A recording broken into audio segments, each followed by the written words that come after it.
Philippines and the United States conducted military operation to flex their muscle. Magandang araw mga ka-aerial defense, may ibabahagi na naman ako sa inyo dahil ngayong araw na ito ay may bagay tayong pag-uusapan, pagpapatrolya ng mga barkong pandigma ng US at Pilipinas sa West Philippine Sea, ikinagalit ng China, pero bago tayo magpatuloy wag mo muna kalimutan mag-like, share, and subscribe, paki-follow at like muna ng aming page na nasa description na ang link. Tinawag ng China ang kamakailang joint maritime activity ng Pilipinas at US sa West Philippine Sea bilang provocative, kahit na nagsagawa din sila ng katulad na ehersisyo sa pinagtatalunang karagatan, matapos magdaos ng 2 araw na maritime cooperative activity ang mga hukbong pandagat ng Pilipinas at US upang palakasin ang panrehiyong seguridad at katatagan sa karagatan, sinabi ni Wang Wenbin, tagapagsalita ng Foreign Ministry ng China, na ang ginawa ng dalawang bansa ay hindi matutugunan ang kasalukuyang alitan sa karagatan. China's military said it has been conducting patrols in the South China Sea yesterday and today. This coincides with joint naval drills held by the United States and the Philippines. Could you describe the Chinese patrols, such as their precise location and main goals? Thank you.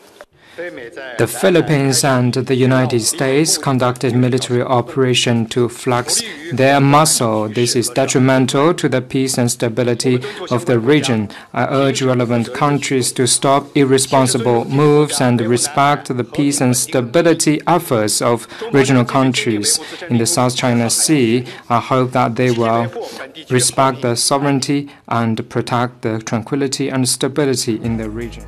Noong Lunes 3 ng Enero, sinimulan ng Pilipinas at US ang magkasanib na paglalayag nito sa South China Sea sa isang aktibidad na dinisenyo upang suportahan ang matagal ng pakikipagtulungan sa pagitan ng dalawang militar, at dagdag na pagsulong na pinagsamang mga kakayahan sa maritime domain, ayon sa US Defense Department, sa pagsasagawa ng naturang aktibidad.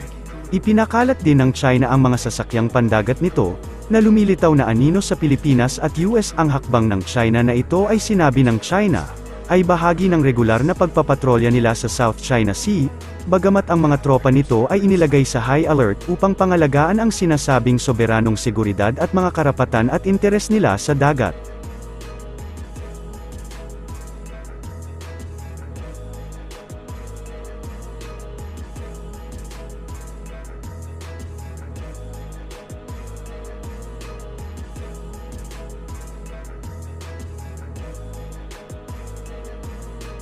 Nagsagawa ang militar ng China ng routine patrols ng naval at air forces nito sa South China Sea hanggang noong Huwebes, ayon sa Southern Theater Command ng militar ng China, sa pag-init ng tensyon sa rehiyon sa pinag-aagawang teritoryo.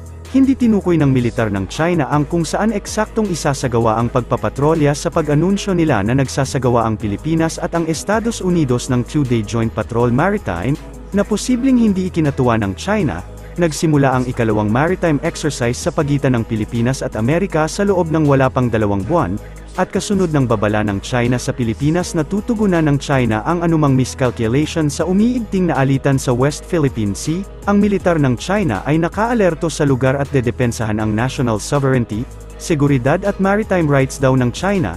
Nilalayon din daw ng pagpapatrolya ng China na pigilan ang anumang aktibidad sa South China Sea at lumikha ng hotspots, ayon sa militar sa Southern Theater Commands ng CHECWA. Naging matagumpay naman ang ikalawang Joint Maritime Cooperative Activity na ikinasa ng Pilipinas at Estados Unidos sa bahagi ng West Philippine Sea. Ito ay matapos ang 2 araw na aktibidad na magkatuwang na isinagawa ng Armed Forces of the Philippines at US Indo-Pacific Command mula noong 3 ng Enero hanggang 4, sa naturang pinag-aagawang teritoryo sa West Philippine Sea, ayon kay AFP Public Affairs Office Chief Colonel Xerxes Trinidad. Isinagawa ng 2 hukbo mula sa 2 bansa ang cross-deck maneuver o personnel transfers sa ikalawa at huling araw ng naturang pagsasanay, na naglalayong maipakita ang mga kakayahan at pagiging epektibo ng 2 naval forces na kalahok sa nasabing aktibidad. Kapwa nabigyang diin din aniya ang abilidad ng magkabilang hukbo ng Pilipinas at Estados Unidos pagdating sa pagtutulungan, partikular na sa kanilang pagpapakita ng expertise at kahandaan. Sa isang pahayag ay sinabi naman ni AFP Chief of Staff General Romeo Bronner Jr., na ang kanilang ikinasang maritime cooperative activity kasama ang Estados Unidos, ay magpapaigting pa sa kakayahan ng dalawang hukbong sandatahan partikular na sa pagtugon sa mga potensyal na mga banta sa maritime domain. Kaugnay nito ay sinabi rin ng pinuno ng buong sandatahang lakas ng Pilipinas na ito ay maritime cooperative activity na ito ay muli rin nagpapatibay sa alyansa ng AFP at US Indo-Pacific region, na inaasahang mas magpapalakas pa sa kapabilidad ng dalawang bansa. Nagbigay pahayag naman ang Philippine National Police hinggil sa mga maling balitang kumakalat patungkol sa umano'y pangungumbinsi ni AFP Chief of Staff General Romeo Bronner Jr. at PNP Chief General Benjamin Acorda Jr. kay Pangulong Ferdinand Marcos Jr. na magbitiw na bilang punong ehekutibo ng ating bansa. Ayon kay PNP Public Information Office Chief Colonel Jean Fajardo, kaugnay nito ay nagbaba na rin ng direktiba si PNP Chief Acorda sa PNP Anti-Cybercrime Group, at mga field and ground commanders na paigtingin pa ang ginagawang cyber patrolling ng kapulisan para tugisin ang mga nasa likod ng pagpapakalat ng nasabing fake news. Isa po ito sa mga pictures na nakikita natin ngayon na kumakalat sa social media, kung saan ginamit po ang pictures ng ating Chief PNP, ng ating Chief of Staff of the Armed Forces of the Philippines together with our President, with caption, AFP PNP Generals Convincing PBBM to Resign. Sa pagkakataon pong ito ay nakikiusap po tayo sa ating mga kababayan na mag-ingat po tayo sa pagpo-post at pag-share po ng mga information, unverified information at that, sa ating pong mga respective social media accounts. Maging responsable po tayo lahat dahil maaari po tayong maharap sa iba't ibang kaso for spreading unverified and fake news. Yung ating pong Chief PNP ay nagbigay na po ng utos sa ating Anti-Cybercrime Group and other regional directors and field commanders to intensify the conduct of cyber patrolling and to validate all videos circulating on social media. Kasama na po ito. Muli, inuulit po namin ang pag-apela natin sa ating mga kababayan na huwag po tayong maniwala sa mga videos at posts na nakikita natin online, especially kung hindi po natin kilala kung sino po ang source at origin ng mga ito. Ang inyo pong pambansang pulisya ay nagsasagawa po ngayon ng intensified cyber patrolling upang matukoy kung sino po ang source at origin ng mga nagpapakalat po nitong mga ganitong klaseng online posts.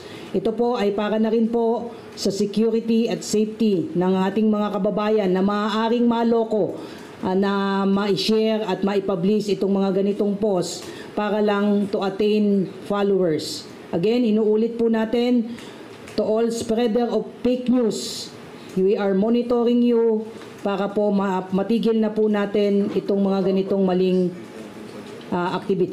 aktibidad. At once ma-identified po namin kayo, we will file appropriate charges once matukoy po natin kung sino po ang nagpapakalat ng ganitong klaseng fake news using the picture of our Chief PNP. Gusto po nating ipaalala under Republic Act, under Article 154 of the Revised Penal Code, please allow me to cite it verbatim. Article 154 of the Revised Penal Code, o yung pong unlawful use of means of publication and unlawful utterances. Any person who by means of printing, lithography, or any other means of publication shall publish or cause to be published any false news which may endanger the public order or cause damage to the interest or credit of the state will be liable under this law in relation to Republic Act 101/75 or the Cybercrime Prevention Act of 2012.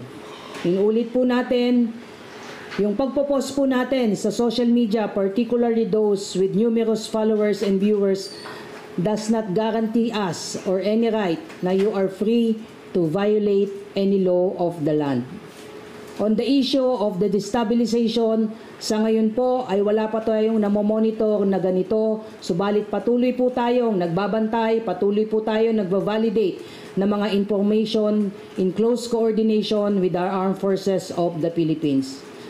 Nirerespeto po natin ang pananaw ng ibang mga kababayan po natin, kasama na po dyan yung mga retiradong miyembro po ng Philippine National Police at Armed Forces of the Philippines, kagaya ng ordinaryong mamamayan, sila ay may karapatang magsalita at yan ay nare-respeto natin. Subalit ang pakiusap po natin, huwag na po sana nilang idamay ang inyong pambansang pulisya.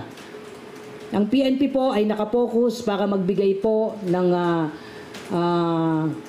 serbisyo at other public safety services sa ating mga kababayan at magtutuloy-tuloy po yan kagaya po ng ating lagi nang ginagawa. Kagaya ng ating pakiusap, wag na po sanang isama dyan ang anyong pambansang pulisya. We want to assure the public that the PNP remains a political, intact, solid, and professional. Mahal po ng inyong pambansang pulisya ang ating bayan. We will always uphold the Constitution and obey legal orders of the duly constituted authorities. Para sa mas madaming update tungkol sa ating defense, abangan lamang ang aking mga bagong video. Para naman sa mga gusto magpa-shoutout, mag-comment lamang po at share, paki-follow at like muna ng aming page na nasa description na ang link. Huwag mo na rin kalimutan mag-like, share, and subscribe. Pindutin mo na rin ang bell para updated kayo sa aking mga video. Maraming salamat po.